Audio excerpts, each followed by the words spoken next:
사도신경 7번째, 그리고 이제 높아지심의 1단계입니다. 우리 낮아지심을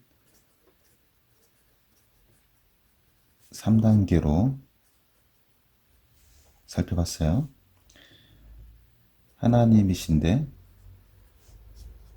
사람이 되셨고, 사람 이하의 취급을 받으셨고, 죽으시며 장사 지내신 것, 이렇게. 반대로 이제 내려오셨으니 다시 올라가야 되겠죠. 어디까지요? 하나님에게까지 올라가야 되겠습니다. 그 첫 번째 1단계인데, 사도신경에서는 사흘 만에 죽은 자 가운데서 다시 살아나시며, 여기 이제 다시 살아나시며, 이 부분을 중점으로 함께 보려고 합니다. 부활이죠, 부활. 영어로는 이스터인데, 이스라엘 백성들이 지켜야 되는 가장 큰 절기는 유월절이에요. 애굽에서부터 건짐을 받은, 저 홍해 바다를 통과해서 건짐을 받은, 그래서 구원의, 민족의 구원의 날이기 때문에 이 유월절은 이스라엘 백성들이 지켜야 할 가장 대표적인 절기예요.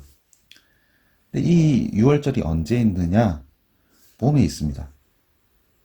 유대인의 달력으로는 1월인데, 유대 달력으로는 1월이지만 우리가 통상적으로 사용하는 달력으로는 4월, 3, 4월 사이에요.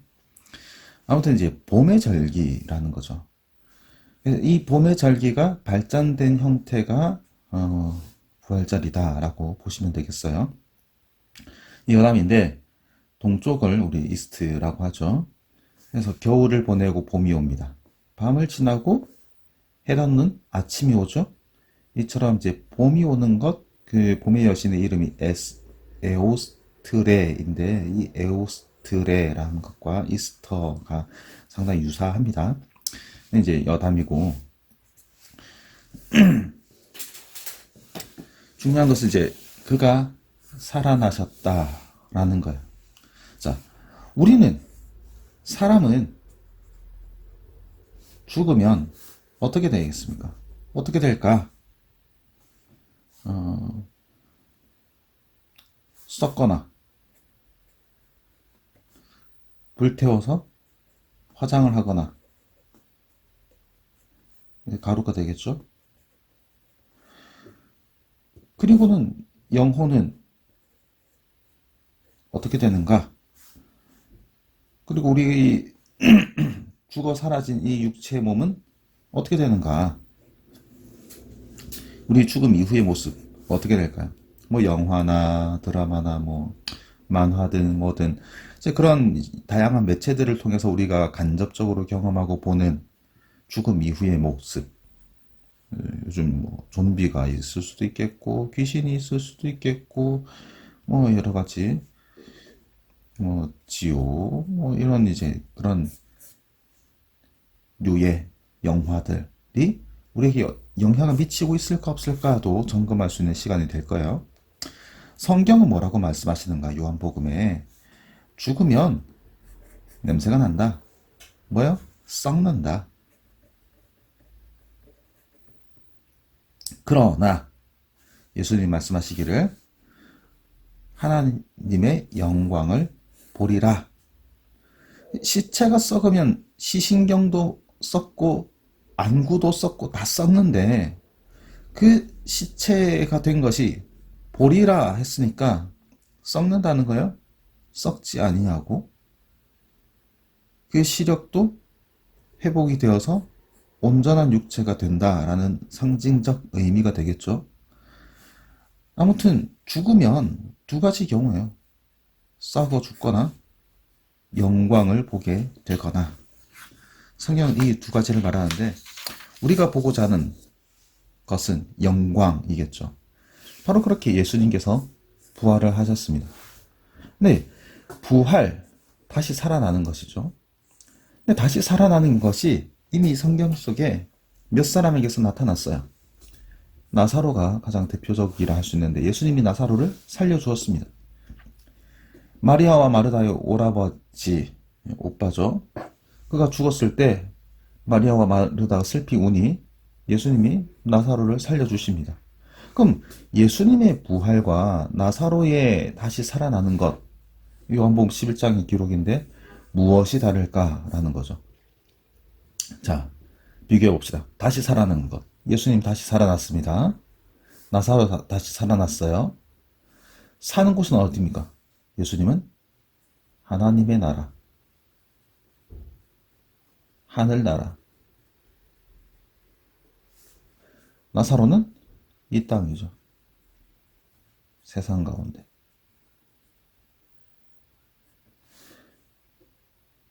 예수님은 다시 죽습니까? 그렇지 않아요. 죽지 않아요. 나사로는 다시 죽습니다. 무엇이냐면 나사로에 대해서 제가 부활이라고 붙이지 않았어요. 나사로는 재생된 거예요. 우리 폐기물을 재활용해서 다시 쓸 수 있게 만들어요. 근데 이 다시 쓸 수 있게 만든 재활용품, 이렇게 재활용품은 머지않아 곧 뭐가 돼요? 쓰레기가 돼요. 다시 죽는다라는 거죠. 폐기물이 된다는 거예요. 나사로는 다시 살았지만 다시 죽어요. 그래서 나사로는 부활한 것이 아니라 재생하였을 뿐이에요. 거듭 살아났을 뿐이에요. 그러나 다시 죽는 죽음이다라는 거예요. 그러나 예수님은 다시 죽지 아니하는 뭐예요? 영생이죠. 영원한 생명으로서의 부활을 이루셨다라는 겁니다. 그렇기 때문에 그 영광된 부활이라고 말하는 것이죠. 그러면 예수님은 다시 살아나셨는데 죽으신 이후에 즉시 바로 살아나셨는가? 아니죠. 사흘이 걸렸습니다. 왜 사흘이나 걸려야 했느냐라는 것이죠. 첫 번째 이유는 완전한 죽음을 보이기 위함이에요. 그가 진짜 죽었다. 거짓이 아니라 정말 죽으셨다.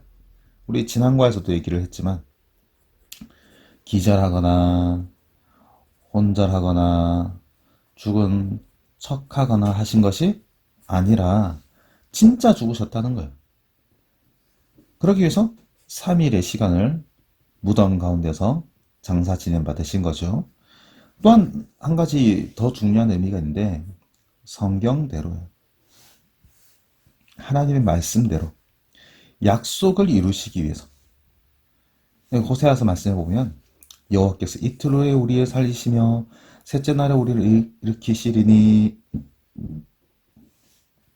바로 그 성경 말씀대로 예수님은 사흘 만에 다시 살아나셨다.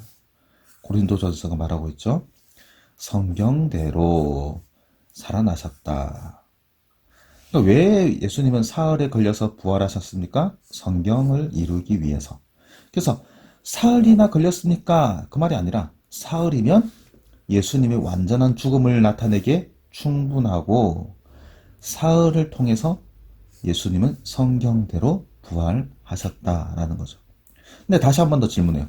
기절이나 혼절이나 죽은 척 하신 것이 아니라 정말 죽었다고 했는데 예수님은 살아나심도 정말 부활했을까? 환상이나 귀신이나 영이 아닐까? 라고 할 때 고린도전서 말씀해 보시면 게바 베드로에게 보이셨습니다. 12제자에게 보이시고요. 500여 형제에게 보이시고요. 야고보에게 보이시고 모든 사도에게 보이시고 이 고린도전서를 기록하고 있는 내게도, 바울에게도 보이셨습니다. 이 증인이, 목격한 증인이 너무 많은 거예요. 때로는 500명을 동시에 일시에 보여주기도 하셨어요. 그런 목격한 증인이 많기 때문에 우리는 이것이 사실이다 라고 받아들일 수 있는 거죠. 여기 참고로 12제자라고 했지만 실제로 11명입니다. 왜요? 가룟 유다는 자살했어요. 그리고 모든 사도라고 했는데 여기 모든 사도와 12제자가 같을까요? 그렇지 않아요. 바나바 같은 사람도 사도에 포함돼요. 그래서 사도의 수는 12이다 라고 하면 안 됩니다. 여기 마띠아도 들어가 있고요. 그리고 사도 바울도 들어가야 되고요. 바나바도 들어가야 되고요. 그리고 기록하지 않았지만 이와 같이 예수님을 따르는 사도는 더 있습니다. 다만 사도 시대는 그때까지라는 거예요. 그 이후에 더 많은 사도가 생산되진 않았는데 아무튼 12명으로 한정된다라고 보면 안 됩니다. 그 숫자에 너무 얽매이면 안 돼요. 아무튼 예수님의 부활은 사실인데 이걸 목격한 사람이 많기 때문에 사실인가? 뿐만 아니라 성경의 기록이기 때문에 우리는 부활을 확실과 진실과 팩트로 받아들이는 거예요. 성경에 기록되었기 때문에. 성경 말씀대로 예수님은 부활하셨고 성경 기록이기 때문에 우리는 이것을 사실로 받아들인다라는 거죠. 그러면 왜 부활하셔야 했는가? 예수님, 우리를 대신해 죽어주신 것 감사하죠. 나의 죄 때문에 내가 죽어 마땅한데 예수님이 대신 죽어주셨다? 감사한 일입니다. 근데 꼭 부활까지 하셔야 했나? 죽는 것으로 충분하지 않은가? 하는 거죠. 충분하지 않은가? 하지 않다라는 거죠. 왜? 예수님이 우리를 대신해서 우리를 위해서 죽으셨다면 우리를 위해서 뭐도 하셔야 되는가? 살아나셔야 되는가? 우리를 위해서 죽으셨다면 우리를 위해서 살아나셔야 된다. 우리의 죄의 문제를 해결했어요. 죄 문제 해결했어요? 오케이. 그러면 우리는 이제 더 이상 죄인이 아니죠. 의인인데 의인으로 살다가 일평생 살다가 죽는다. 이걸 하나님이 원치 아니하십니다. 그래서 그리스도께서는 다시 살아나사 잠자는 자들의 첫 번째 열매가 되셨다. 나사로도 다시 살아났지만 나사로를 가리켜서 첫 번째 열매라고 하지 않아요? 왜요? 그는 다시 죽으니까. 부활의 첫 번째 열매가 되셨다. 누가요? 예수께서. 그래서 예수님의 부활은 단지 그 개인의 부활이 아니라 누구의 부활인가? 우리 모두의. 그래서 우리 모두의 죄를 대신해서 죽으셨을 뿐만 아니라 우리 모두의 부활을 위해서도 그는 살아나셔야 했다라는 거예요. 자, 그러면 예수님의 부활, 그 살아나심, 그것을 우리가 기리는 절기가 부활절입니다. 4월에 있죠. 예, 앞에서 6월절과 비교를 했어요. 6월절도 4월에 있습니다. 이 두 가지를 이제 비교해 보려고 하는데, 우리 6월절 지킵니까? 지키지 않아요. 부활절을 지킵니다. 왜 그러냐? 자, 제물로 무엇을 바칩니까? 6월절에서는 어린 양을 잡습니다. 부활을 이루기 위해서 무엇이 제물이 되셨나요? 예수 그리스도께서 제물이 되셨어요. 죄 사는 자의 유익은 무엇입니까? 회개죠. 죄를 뉘우침.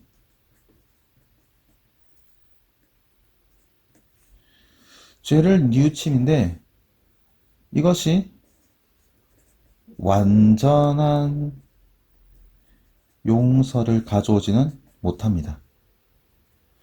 근데 예수 그리스도를 제물로 하여 드리는 제사의 유익은 무엇인가? 완전한 용서예요. 완전한 용서. 이제 더 이상 우리는 뭐 할 필요가 없어요? 다시 제사하는 일이 없어요. 그러나 6월절은 매년 다시 제사를 드리죠. 왜? 죄 문제를 완전히 해결하지 않았기 때문에. 그렇기 때문에 예수 그리스도의 죽으심으로 완전한 용서를 이룬 죄 문제 해결로 인하여서 우리는 다시 제사하지 않습니다. 다시 예수 그리스도를 십자가에 못 박지 않아요. 왜요? 한 번으로 충분한 것이죠. 그래서 우리는 유월절을 지키지 않아요. 왜?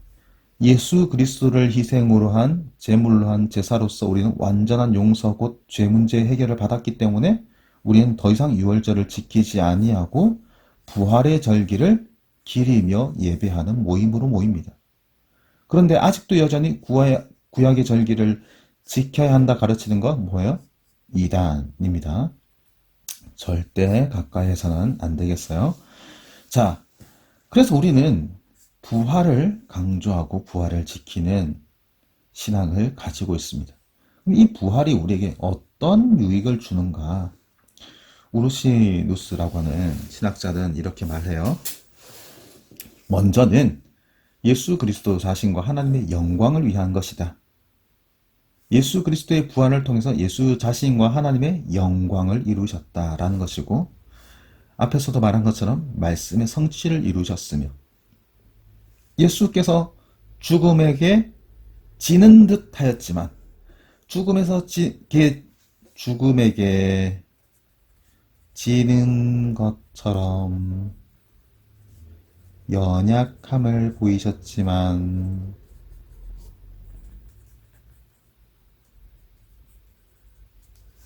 그가 실제 연약하지 아니하시고 능력과 위엄을 가지고 계시다라는 걸 보여주는 것이죠. 바로 그 예수가 우리의 중보자가 되시며 그 중보자 예수 그리스도를 말미암아 우리의 구원을 이루셨다 하는 것이 이 부활을 통하여 얻는 유익입니다.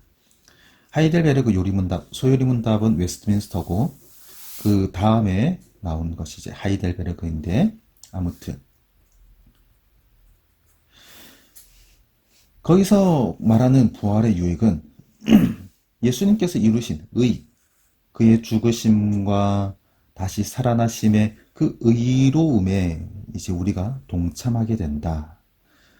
죽음에만 동참하는 것이 아니라 살아나심에도 동참하여 우리는 새 생명을 갖고서 현재를 살게 된다. 뿐만 아니라 장차 축복된 부활에 대해서 우리는 확실한 보증을 갖고 있다.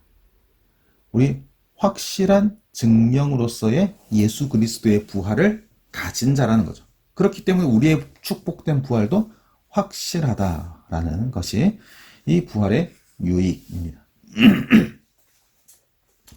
그런데 예수님 혼자 부활했잖아요.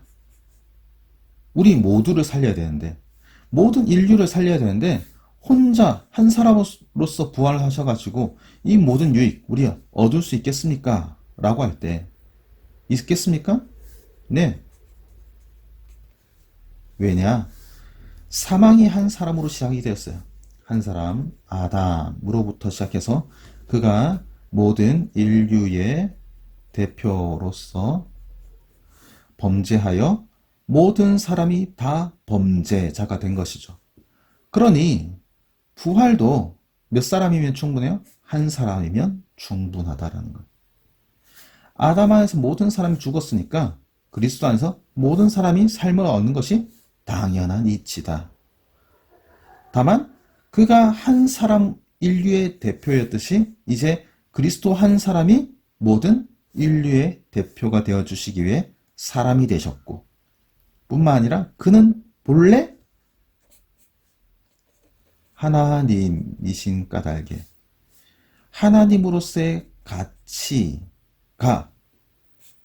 내려와 죽음을 맞아들여 그 죽음의 가치 또한 하나님만큼 보배로운 것이기에 그의 죽으심은 단지 인간 한 사람으로서의 죽음이 아니라 모든 사람을 대신한 죽음이요, 그의 살아나심은 하나님의 가치로서의 모든 사람을 대신한 부활이 될 수 있는 것이죠. 자, 이제 마지막 질문입니다. 예수께서 그렇게 당신을 위해서 죽으신 것 믿습니까? 아멘. 당신을 위해서 다시 살아나신 것 믿습니까? 아멘.